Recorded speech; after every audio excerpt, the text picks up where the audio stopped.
And the whole word stimulus is kind of a funny word because a lot of my colleagues reject the word stimulus, put quotations around it. I've actually done some of that too, putting quotations around the word stimulus, because just by calling it stimulus, you think it's going to stimulate.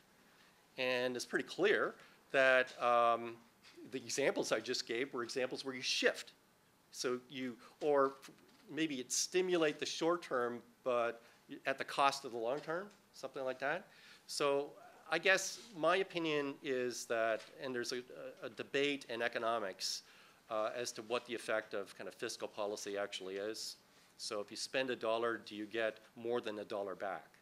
So if you believe it's stimulus, you believe it's more than $1 back.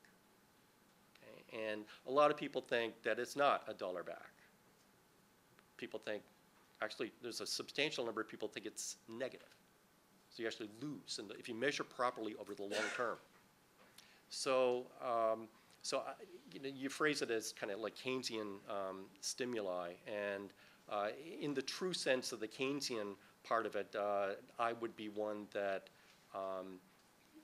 actually believe that the effect is less than $1. Okay? But it depends upon the actual type of spending, and it depends on how you measure the effect of that spending. So if you're looking at, let's say, employment over the next few months, that might not be an accurate way to measure the effect of it, because some of the spending, the fiscal spending, might be directed to long-term projects.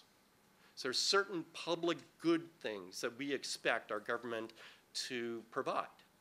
And if they are in disrepair, then there's a cost. So if there's millions of people commuting to work, and it takes an hour and 45 minutes to get to work and an hour and a half to get back home because the roads are in such terrible condition. And then there's an infrastructure project that makes that commute a half hour. That is a substantial impact, right? And that's an impact that's felt not just today, but many years into the future. So the best type of projects that are kind of stimulative, in my opinion, are the ones that are actually the hardest to measure the effect of the stimulus, and the stimulus comes in the long term, and that's certain infrastructure projects.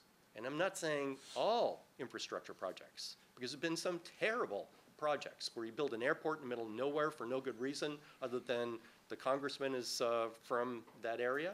That is a total waste. But I'm talking about kind of intuitive projects, even the fact that there's no reason that U.S. should rank 12th in the world in terms of broadband speed. Maybe there's something that should be a public good. It's up to debate, but things like that I can see could have a good long-term effect. But I'm afraid I think a growing number of Americans have realized that the $800 billion stimulus, they didn't get what they thought they were going to get.